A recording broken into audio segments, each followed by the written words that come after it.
bisa kalian tampilkan di tangga itu dari klik kanan backdrop ya. Kalau klik backdropnya berarti muncul, kalau enggak berarti tidak. Nah, terus kalian bisa tahu juga kira-kira debit yang mengalir di P1 itu berapa. Kemarin kalau kita menghitung metode Hardy-Cross itu kita asumsi apa? Arah aliran, kemudian apa lagi? Kecepatan, kemudian pipa yang dihitung. Apa lagi? Debitnya atau flow-nya. Nah, kalau di sini itu nggak perlu asumsi seperti itu ya, kita masukkan data langsung keluar flow-nya. Kita bisa tahu di map ini, nanti di link itu kita keluarkan debitnya atau flow-nya. Nah, kemudian di klik kanan option, kemudian di mana label, notation itu display link value. Nah, nanti keluar di debitnya 100, yang di P1 100, P2 37,4, P3 sama dan seterusnya. Gitu ya. Padahal di Hardy-Cross kita itu harus mengasumsi ini sampai delta I-nya kurang dari 0,01. Tapi di Epanet kita langsung masukkan data, sudah selesai. Kalau sama kecepatan belum lebih, berarti kita harus otak-atik diameternya. Oke, paham? Nah, kita masuk ke contoh yang kedua, itu kita menggunakan pompa. Ini dia. Nah, kita menggunakan data yang tadi ya, dengan otak-atik diameternya sama seperti tadi. Dipindah. Nah, kita yang harus itu dihapus di sini P1 terlebih dahulu ya. Kita seleksi di satunya dulu. Kemudian kita klik P1, kemudian kita klik yang atas itu delete. Kemudian ada kontrolnya ini yes. Kenapa harus delete? Karena pompa itu hanya bisa menghubungkan antara node dan node. Ini kan ada pipa yang harus kita hitung juga diameternya berapa gitu ya. Jadi tidak bisa seperti itu. Kita hitung dulu. Nah, kita beri junction bantuan yang di dekat reservoir itu untuk menggambar pompanya saja. Setelah kita junction, kita add pump, kita klik ya add pump, itu kita hubungkan antara R1 dengan junction yang tadi itu.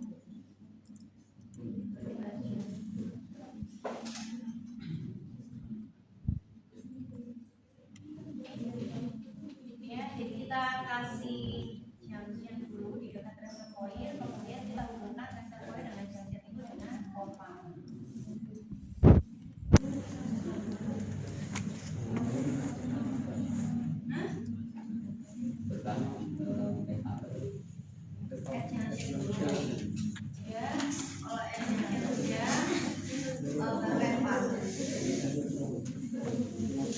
Jadi pump itu seperti pipa ya.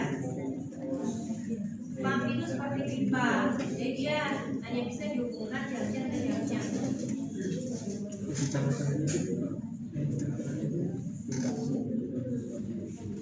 Oke, jika kita kembali menggambar pipa 1 yang kita hapus tadi ya.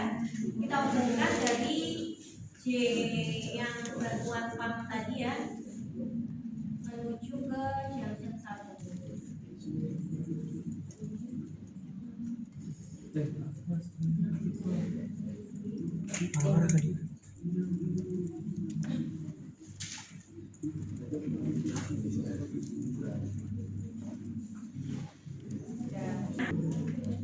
Kita klik ya, di sini dia beri nomor 8. Nah, kita ubah jadi P1 kembali. P1.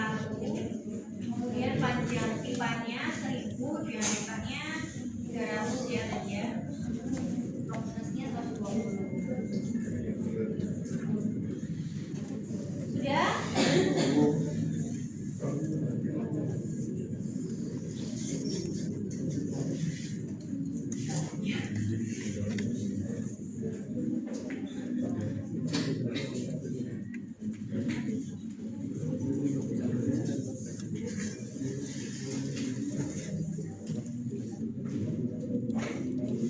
dari junction yang baru menuju ke junction yang junction 1 J1 ya. Nah, jika yang sudah silakan bisa ke junction yang baru. Kita klik, itu kita beri nama terserah, misalkan ini junction untuk pompa ya, JP. Kemudian elevasinya itu disamakan dengan elevasi reservoir. Oke. Nah, kita edit dulu ya. Kita butuh pompa karena total headnya atau elevasinya itu lebih rendah dibandingkan wilayahnya. Jadi misalkan di sini kita ubah jadi 50. Reservoir R1 headnya kita ubah, total headnya atau elevasinya kita ubah menjadi 50. Nah, karena reservoirnya 50, area pelayanannya 70, maka lebih tinggi daerah pelayanannya. Makanya dia butuh pompa gitu ya. Kasusnya seperti itu. Nah, kita klik junction yang di sini, kita beri nama JP ya, junction untuk pompa. Elevasinya sama dengan elevasi. Aduh, saya siapa yang mau ngomong di sini nih? Elevasinya itu kita isi sama dengan elevasi reservoir yaitu 50. Desimennya kita nolkan. Oke, sudah. Kemudian P1 yang sudah digambar P1 itu jangan lupa kita kembalikan datanya, diberi nama P1, kemudian panjang pipanya 1000, diameter 300, kekasaran 120. Oke, sudah. Oke, karena kita menggunakan pompa, maka kita harus membuat kurva. Jadi pompa itu bisa jalan ketika kita sudah punya kurva pompanya. Nah, di browser di sebelah kanan di data kita pilih curve. Sudah, ini belum ada data apapun, kita add new, add ya di bawah ada tanda kuning di bawah, add, kita klik. Nah, kemudian kita beri nama misalkan C1.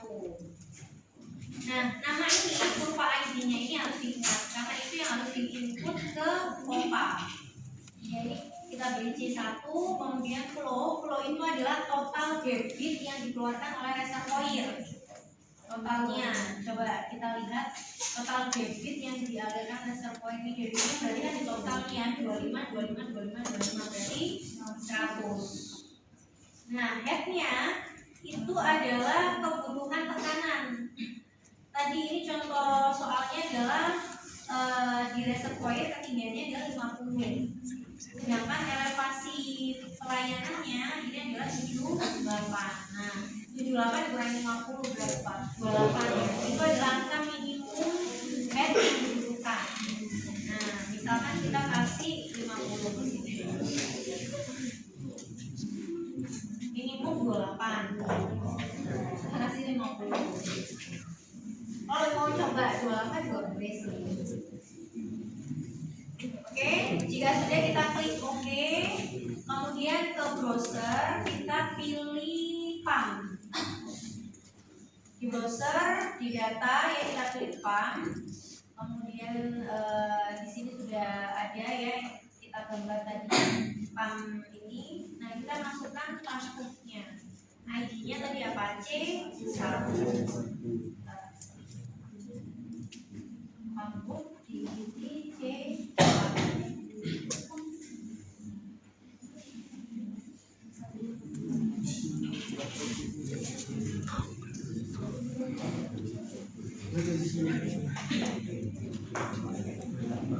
Sudah, kita close, kita coba run ya.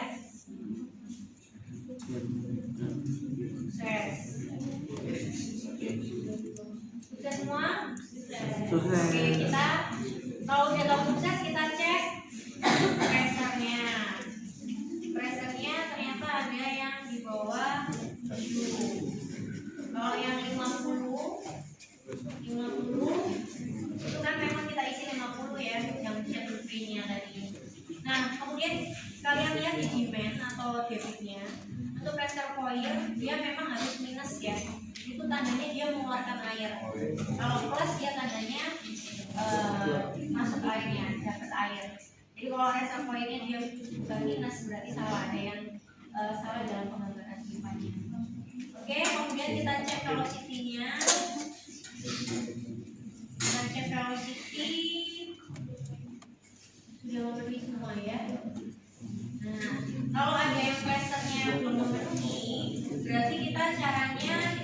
ubah-ubah. Kalau pressure itu kalian bisa langsung ke head pompa ya. Selain head pompa itu yang pertama head pompa, kemudian kalau misalkan head pompa sudah tidak berpengaruh, kalian bisa otak-atik diameternya. Jadi untuk yang tadi yang belum memenuhi 10, kita ke kurvnya, kita coba misalkan di sini kita naikkan jadi 55 ya. Kemudian kita klik OK, kemudian kita klik run, kemudian kita cek tabelnya. Nah, pressure-nya sudah memenuhi semua gitu. Jadi kita utek-uteknya ke head pompanya. Ini pasnya di 53 kalau nggak salah ya. Nah, ini sudah 10.